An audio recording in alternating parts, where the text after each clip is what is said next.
Hi అండి, welcome to our channel. ఈరోజు మన వీడియోలో దోసకాయని చూపిస్తానండి. ఆవఘాటు తోటి చాలా టేస్టీగా ఉంటుంది. ఈ విధంగా తయారు చేశారంటే మనకి 6 నెలలైనా పచ్చడి పాడవదండి. చాలా సులభంగా ప్రిపేర్ చేసుకోవచ్చు.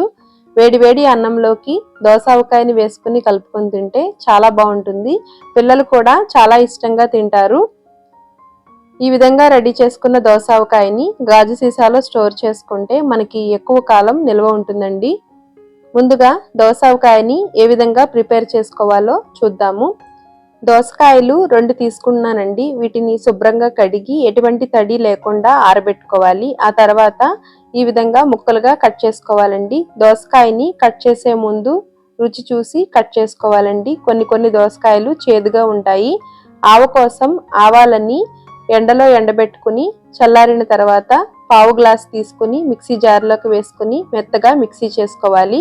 ఇప్పుడు పచ్చడి కలుపుకోవడానికి వీలుగా ఒక బౌల్లోకి తీసుకోవాలి. అర గ్లాసు కారాన్ని వేసుకోవాలి.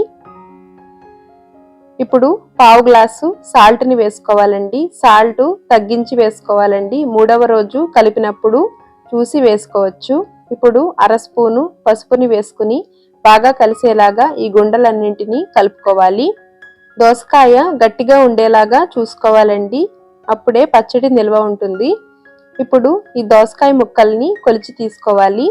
ఏ గ్లాస్ తోటైతే ఉప్పు కారం తీసుకున్నామో అదే గ్లాస్ తోటి కొలిచి తీసుకోవాలండి. ఇప్పుడు దోసకాయ ముక్కలు 3 గ్లాసులు వచ్చాయండి. ఇప్పుడు వీటిని బాగా కలిసేలాగా కలుపుకోవాలి. మొదట ఈ పసుపు కారం అంతటిని ఈ ముక్కలకి బాగా పట్టించాలి. ఇప్పుడు 3/4 గ్లాసు వేరుశనగ నూనెని వేసుకోవాలి. వేరుశనగ నూనె అయితే పచ్చడి రుచి చాలా బాగుంటుందండి. ఇప్పుడు కొద్దిగా వేసుకుంటూ పచ్చడిని కలుపుకోవాలి. సాల్ట్ ఎప్పుడు కూడా ఊరగాయలకి కొద్దిగా తగ్గించే వేసుకోవాలండి. కలిపిన రోజునే ఎక్కువ సాల్ట్ వేసినట్లయితే ముక్కలకి ఉప్పు బాగా పట్టేస్తుందండి. ఈ విధంగా బాగా కలుపుకున్నాం కదా. ఇప్పుడు మూత పెట్టుకుని ఒక 3 రోజుల పాటు పచ్చడిని ఊరనివ్వాలండి. అప్పుడే ఈ దోసకాయ ముక్కలకి ఆవ ఇంకా కారం సాల్ట్ బాగా అంటుతుంది. 3వ రోజు మీకు చూపిస్తున్నాను. సాల్ట్ ఏమైనా తగ్గినట్లుగా అనిపిస్తే కలుపుకోవచ్చండి. ఈ విధంగా చేశారంటే చాలా టేస్టీగా ఉంటుంది. మనకి ఫంక్షన్స్లో వడ్డిస్తూ ఉంటారు కదండి, సేమ్ అదే టేస్ట్గా ఉంటుంది. మన ఛానల్లో ఇంకా మరిన్ని ఆవకాయలని రీసెంట్గా అప్లోడ్ చేశాను. ఎండ్ స్క్రీన్లో ఇస్తాను, తప్పనిసరిగా చూడండి. చూసారు కదా ఎంతో సులభంగా దోసకాయని ఏ విధంగా ప్రిపేర్ చేశామో. మీరు కూడా ట్రై చేసి ఎలా వచ్చిందో కామెంట్ చేయండి. మన ఛానల్లో ఉండే వీడియోస్ని చూసి వీడియో మీకు నచ్చినట్లు అనిపిస్తే మీ ఫ్రెండ్స్ అండ్ ఫ్యామిలీ మెంబర్స్కి షేర్ చేయండి. మన ఛానల్లో ఉండే మరిన్ని రెసిపీలను చూడాలనుకుంటే ఛానల్ని సబ్స్క్రైబ్ చేసుకోవడం మర్చిపోకండి. ఇలా రెడీ చేసుకున్న దోసకాయని తడి తగలకుండా గాజు సీసాలో స్టోర్ చేసుకుంటే మనకి చాలా రోజులు నిల్వ ఉంటుందండి.